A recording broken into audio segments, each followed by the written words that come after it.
Farthell, the financial manager of Madden Partnership Marketing, located in northeastern Massachusetts, or northeastern part of the country, outside Boston. Yeah, we do about just under $2 million a year in business, and with 11 employees. We are a marketing services company. Our focus is dealing with warehouse clubs, BJ's, Sam's, and also CVS, mass merchandisers. Processing orders, representing our clients, the manufacturing companies, to those trade partners, and helping them service, providing them the best services that we can, in choosing specific products that meet their needs. Usually our clients will come to us and say, we're looking for this. We would like to build up this segment of our company, you know, of their business. And sometimes it's with trade partners that we already have in the system. Sometimes it's with, let's go find new trade, you know, somebody that can fulfill that need. Right now, one of the focuses is going towards all natural organic products. And we've, within the last year, we've been trying to meet up with and work with new clients that can fulfill that need. And then being able to manage the business once it comes together. New clients, new trade partners. And being able to fulfill the needs and so that, you know, the BJ's, the Costco's, the Sam's achieve what they want to achieve. I think what makes us unique, especially from SAP, we don't have inventory. I mean, a lot of what we do is based on analytics and just our knowledge of products and our relationships to help our clients get into, you know, various clubs and trade partners. So, you know, I think, especially with the ERP system like SAP, it just enables us to perform the data analysis and provide that analysis to our clients and then make informed decision. I think it just makes that process within our company that much easier. We have several employees that rarely come into the office. They're usually out in the field all the time.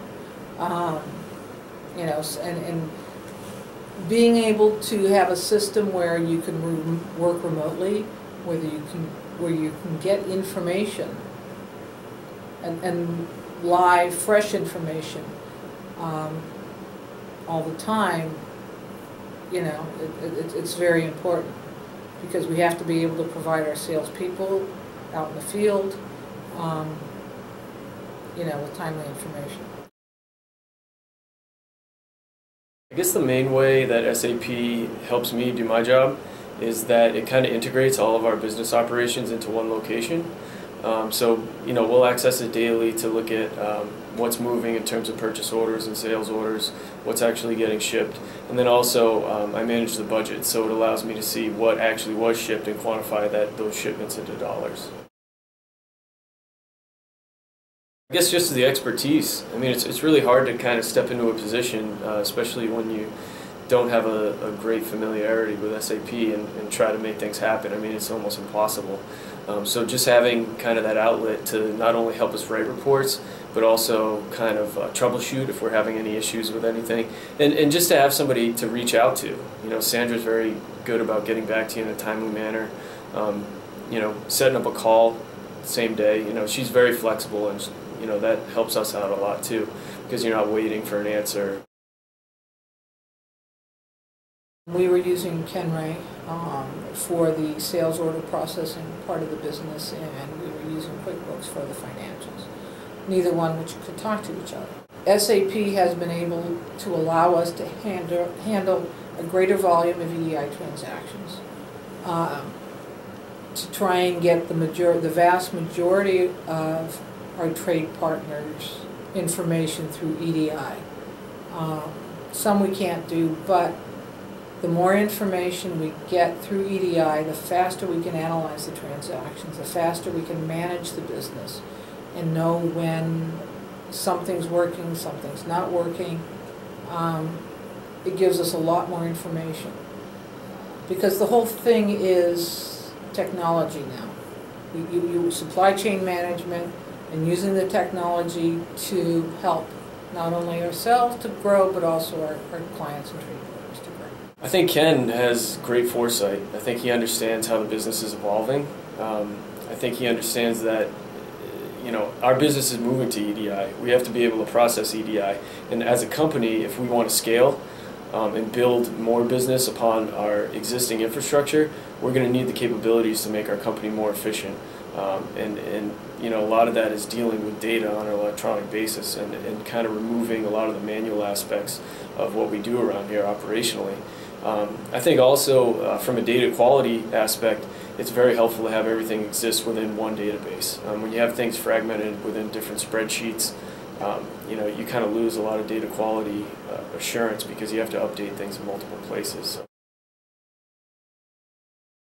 One system that was specifically was designed for brokers, but the advantage it could do is it could interact with Microsoft Office, but it also could not do the financials. So it would do a little bit better job than what we were getting, but it wouldn't put the whole thing together. I did interview at least 3 other companies, major, in the market. One of the reasons we went with SAP was because several of our trade partners have SAP systems, so we felt it would be easier, or just to make things a little bit more compatible. And the fact that, the national reputation of SAP was really, what kind of the tipping point, put us over the edge and said, okay, this is the reason why we're going to do it. Yeah, I mean, if you're in a small company, obviously everything any company, but in our case particularly, you have to look at it from a bottom line point of view. You have to understand what benefits and you'll receive from that system, and kind of try to quantify that to see what your ROI would be. I think that would be the main thing. Furthermore, I think you have to understand how it's going to be integrated within your company. So, what kind of labor hours is this going to require? What kind of pre-planning will this require? How will implementation work? How will you transfer over from the legacy system to the SAP system? I think really what you need to consider beyond the quantitative ROI calculation is the planning aspect of it, because I think that's probably the largest piece of the whole implementation. As far as I'm concerned, I deal with the budget and I try to help our business development managers meet their sales goals. From that point of view, I guess I'll boil it down simply to just the arrival reports. So what do we expect to ship for the month? Are we meeting our target? Where are we in terms of percentage of meeting our target as far as the time elapsed for the month? I mean, it's a really simple report in dollars by client, but that really helps us manage our business. And then if we can see any issues arising before the close of a month, we can drill down deeper and say, okay, what items are underperforming? Why is this number not meeting what our sales goal is? And then you can kind of drill deeper from there. So I guess just from a overview, kind of 30,000 foot level, it would just be those simple sales reports. Yeah, it's helped a lot. Eventually having a dashboard up and running so you kind of have a snapshot of your business at all times. I think that's where the real value and the functionality of SAP can kind of coincide with our business model and our operations here. Yeah, I would totally do SAP again. I think there's a need for an ERP system within our organization, and I think SAP is the best choice for that, only because it's the most wide known. It's the biggest company out there, so it's going to be around. They're always going to be pushing the technology further, advancing what we already have, and there'll be a lot of support, whether it's Navigator, whether it's the workforce in general. That there will be people out there that understand SAP that will be able to help you and your business.